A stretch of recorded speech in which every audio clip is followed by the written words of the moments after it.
Welcome to Heal Talk Tuesdays with Liza, where transformation begins as we evoke, embrace, and evolve.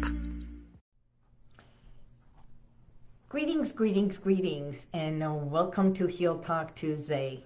It's so good to be here with you, isn't it? I hope you are doing absolutely wonderful, healthy, and, well, I can't say bright, but I hope you're doing well. Today, we're going to be talking about something that touches everyone. It touches many of us in many different ways. But before we start talking about today's subject, which is what? Mother's Day is coming. Our communication, our relationship with our mothers, and how we connect. But first and foremost, I want to say today is National Nurses Day. So kudos, and I take my hat off to some of my friends who are nurses, those who are on the front lines and caring for others and nursing. So thank you for all that you do as a nurse. Let me begin with a story, because sometimes it's in the stories that others recognize a part of themselves. And if I share this story, you might see a glimpse of you, or maybe someone that you know that can connect with this. Long ago, I had a client of mine. We can call her Maggie. Let's call her Maggie. She came to me feeling frustrated and heartbroken. She was in her late 30s and a successful professional career woman. And she came to me because of her communication and relationship with her mom. And she was having a lot of anxiety, tension. Every time she talked to her mom, this misunderstanding and hurt feelings. So she would say, I don't understand, why can't she just listen without judging me? You know, moms always want to make the best for us, right? And so she would say that every time I open up and talk to her, and no matter what happens, she changes the subjects and tells me what I should be doing instead of just listening to me. So this tug of war, right? And that reminded me of when many years ago, when my dad was around, and being an only child, I would go to my parents' house, and they probably had some kind of a talk, or it got to an argument, and I felt like I was the net between a ping pong. And it was like this, right? And the paddle would go this way, and the paddle would go that way, and I was the net. And I don't know if you can relate to this or not. Please let me know if you can. I felt like being the net, that I had to either protect this one or take sides with the other one. And no matter which side you take, guess what? You're on the wrong side. Because one side feels like, why are you taking the other side? So I can talk a lot about me growing up and my relationship with my mom, but I wanted to share this story about Maggie, because when she came to me and she talked about her frustrations, about mom making sure that she's correcting her, but she felt judged.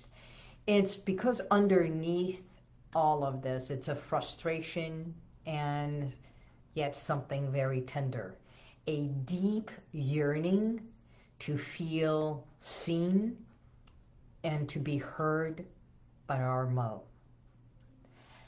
And mothers mean the world to us. To feel loved, not in words, but in presence. So I've talked a lot about this book called 5 Love Languages. And I think it is absolutely wonderful because when I have couples come here, I tell them to get this book. If there are people who are dating and have an intention of getting married, I make sure that they read this book called the 5 Love Languages. Because it's not only for relationships of like a partnering and love relationship, but I think it is also so so important for us to know who we are and how we like to be loved, what we need to feel as loved.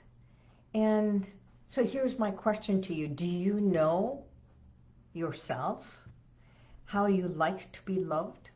What is your love language? Because there are many forms. One is listening and to be heard. It's just give me space, let me share whatever it is that I want, and just hold space for me without correcting me, without judging me. Just be with me. Just sit there. Be present. And I think that was Maggie's language. But every time Maggie would communicate with her mom would correct or try to fix or give her directions, and that's not what Maggie wanted. So together, another love language is verbal, what do we call it? Validation, verbal validation. Another one is that if you give gifts, they love to receive gifts. So gift giving is very important for them.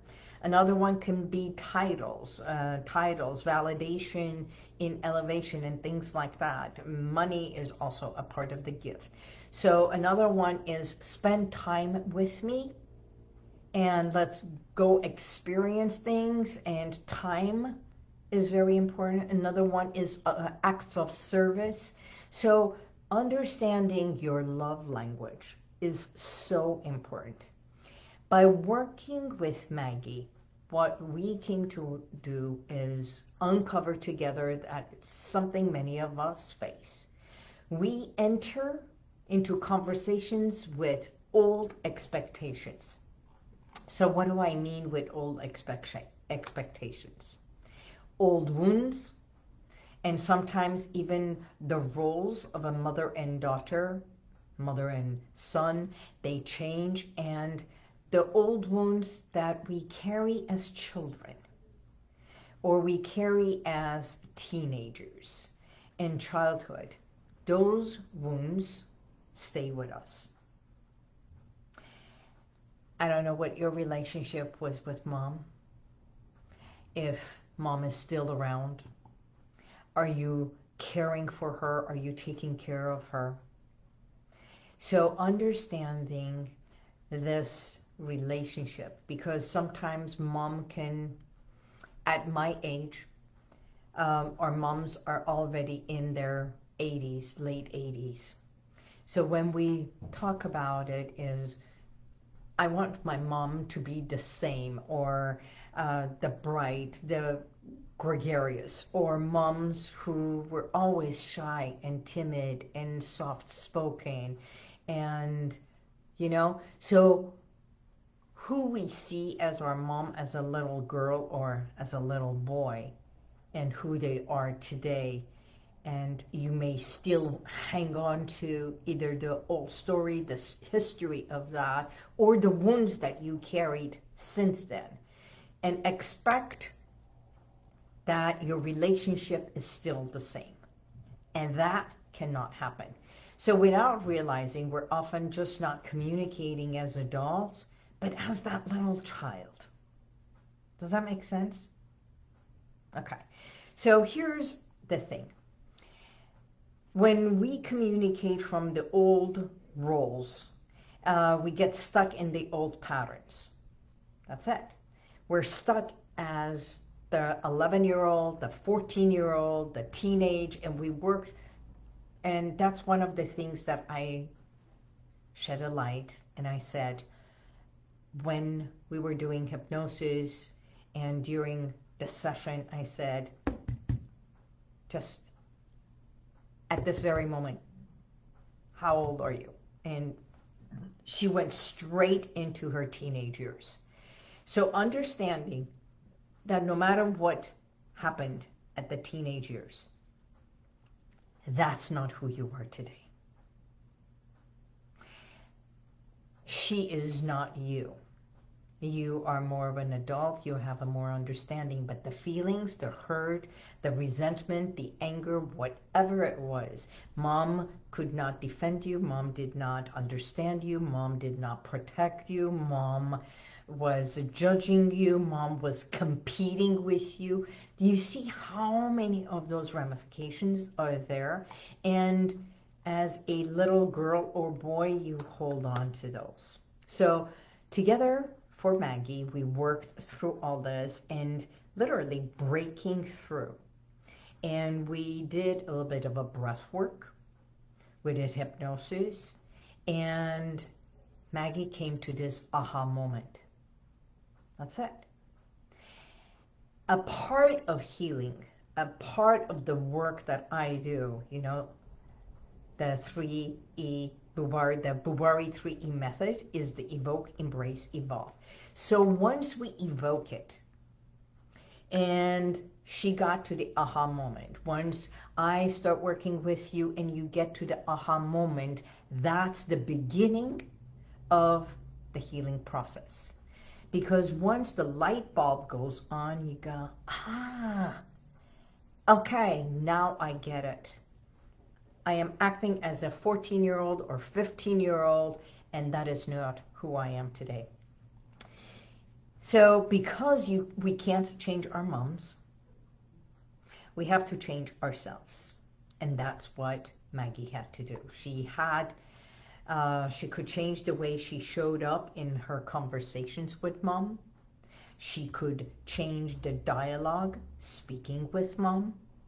And she began to practice 3 things.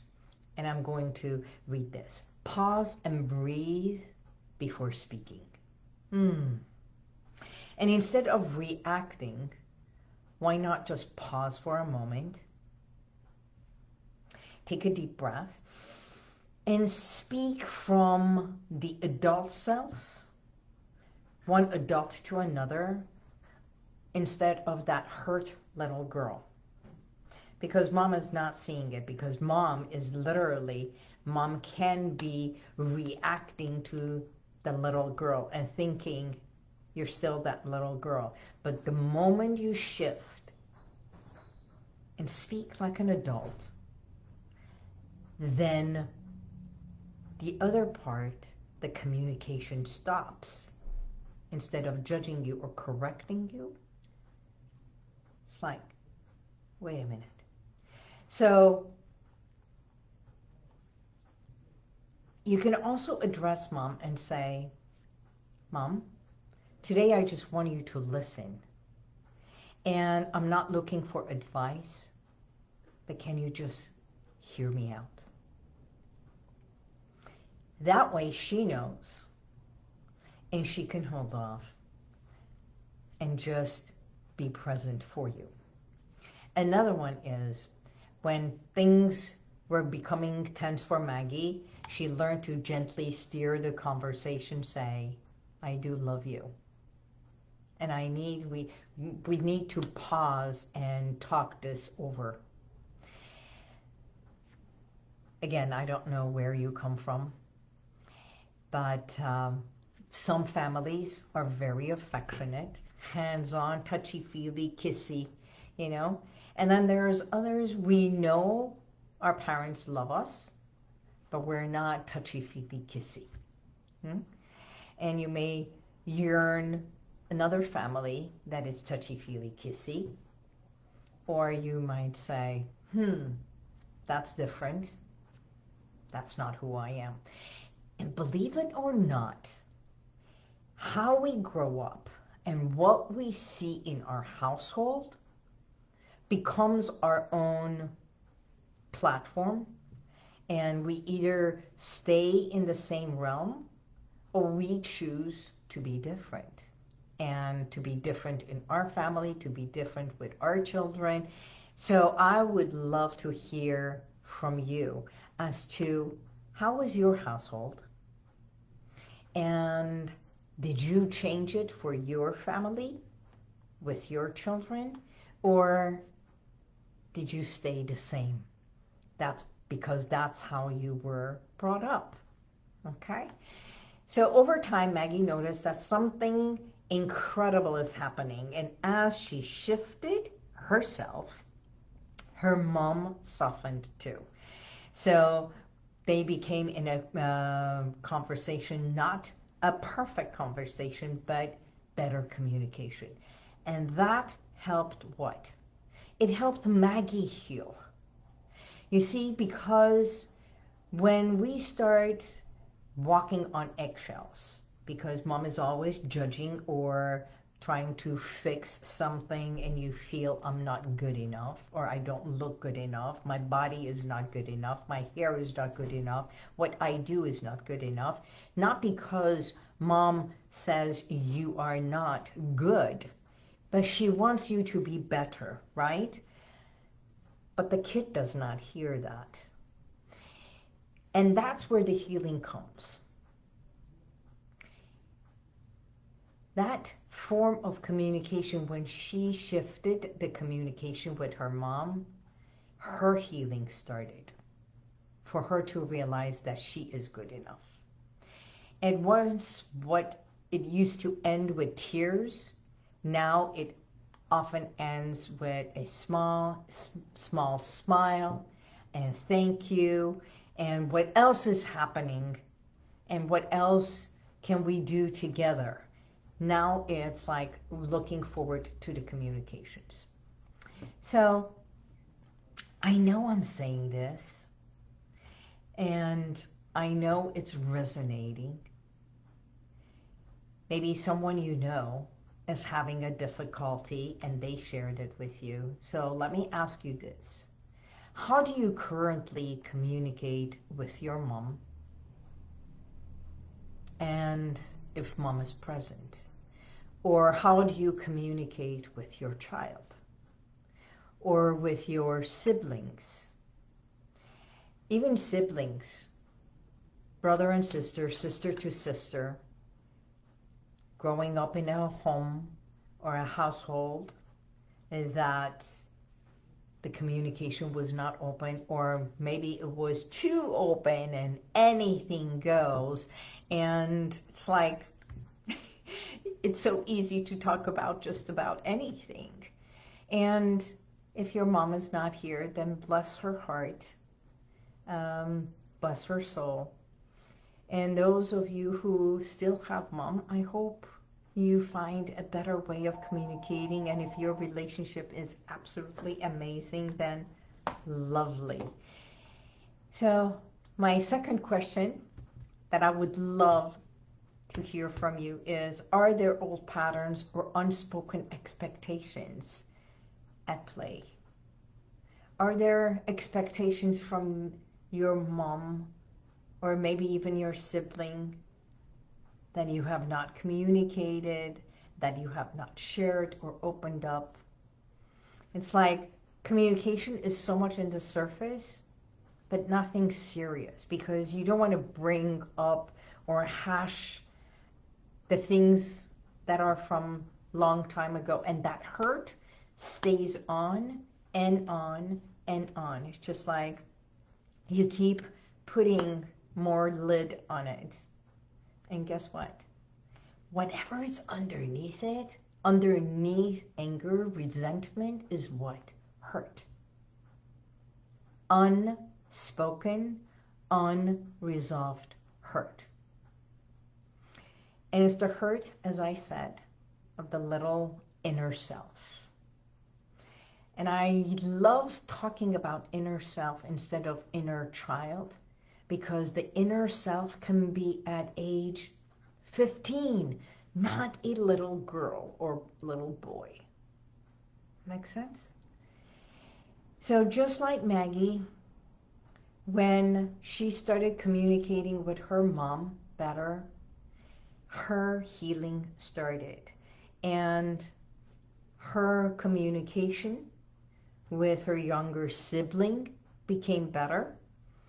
And believe it or not, I know that weeks later that she had a communication with her sibling, and they both discussed something that they both had been keeping a secret. And once that came out, it was like aha moment. They didn't even realize that they were both experiencing such deep-rooted hurt that they had not even shared it with their mom, because it was a secret. She kept it a secret, and she kept it a secret, and this secret was why her sister was in therapy for over 5 years, and she came for hypnotherapy, and she had already done 2 years of therapy but had never resolved the issue, something that it was so secretive that was really affecting her. It's amazing that once we peel away the surface, the skin, and because the skin, you know, we scrub it.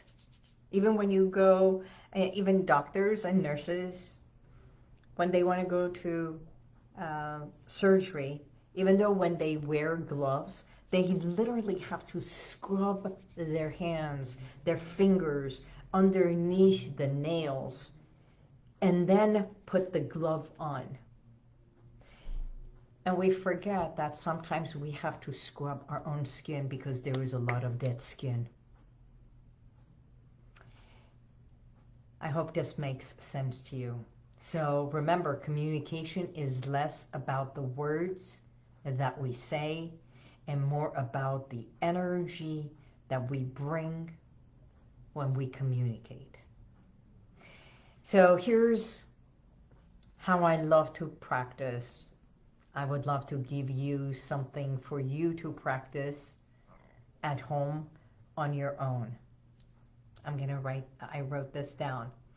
Next time when you speak to your loved one, mom, sibling, or anyone, pause first. Take a moment. Take a deep breath and ask yourself, what do I need from this conversation? Besides just the norm, hello, how are you, and the surface communication.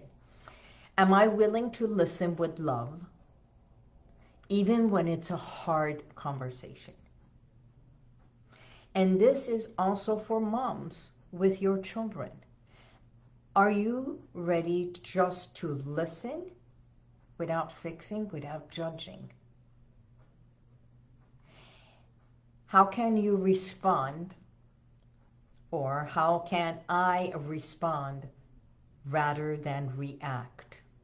Because responding means you are responding to the question or to the subject matter instead of reacting the way you react, because the other person is not there for you to react, but to respond to what they need.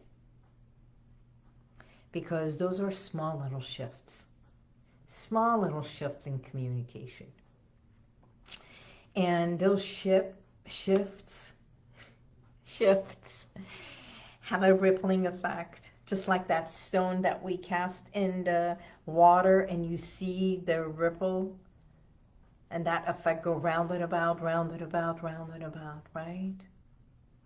You drop a small little speck in the water and you go, it's amazing how one small little change can make a huge impact in you,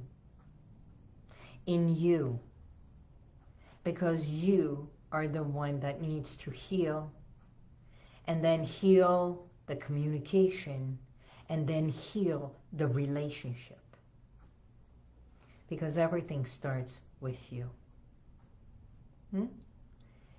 Because healing the way you communicate can heal generational tension and secrets. So I hope today's story and today's segment was beneficial to you, especially now that I know on Sunday, this coming Sunday, is Mother's Day. And God bless all the moms that are with you. Those you are apart from, perhaps you want to connect or send a note. Yes, not all moms are perfect, and not all moms are loving. I know. I know that. Because when we think about it, they all have their own healing that needs to be done. And if you're a mom, I know you're not perfect either. Because I don't believe there is a perfect person. They may seem perfect to us as little young ones. And when we grow up, we realize they too have their own issues, their own pain, and their own hurt, and their own behaviors and habits that you got to recognize today. So, and for those who are above, may they always bless you, watch over you from above. So come this Sunday, light a candle for you, for them. Guess what? I have a big, huge surprise because, as you know, I am on the radio. Now I am on talk radio, which I am so excited. It was a little girl's dream become reality. And so I am on realtalk870.com. I am on 870 station Sunday nights at 10 p.m. And this Sunday, God willing, I have asked my mom to be my guest, to have a candid conversation, because Real Talk with Liza is what? It's all about candid conversations. So stay tuned, tune in, 8:70 a.m. You can watch me on Facebook, because we're going to streamline it live on Facebook. And it's going to be candid. Do I know what we're going to be talking about? Definitely not. And I'm sure my mom will be very candid. So she's an amazing woman, but we too had our difficulties, communication and everything. Boy, did we have our communication and things. We're going to be talking about all of that. So I am blessed to have my mom still with me. Truly am blessed. And in my life, I've had many moms or mom-alikes. And one of them, I want to say, bless her soul, her name was Maura. And of course, my grandmother was the biggest matriarch in our family. And they are both watching over me right here, right now. So stay tuned, tune in, Sunday night, 10 p.m. And for all of you, if you're struggling with family dynamics or want to break free from old communications, old patterns, old pain, know that you are not alone. I'm offering 15-minute consultation. It's free of charge. You can always contact me right here. You can message me right here on Facebook, DM me, or contact my office, or call 818-221-2797. So I hope today's message was beneficial to you, and call me. I'm always available to have a consultation with you for us to explore how you can feel better and heal within. You know why? because you too matter. Until next week, God bless you, and may the universal light surround you always. Bye-bye. Thank you for being here. If you want to check out some of the testimonials that I've got, click right here. But if you want to go back and watch other videos from a week ago, 2 weeks ago, even a year ago, click right here. See you next time.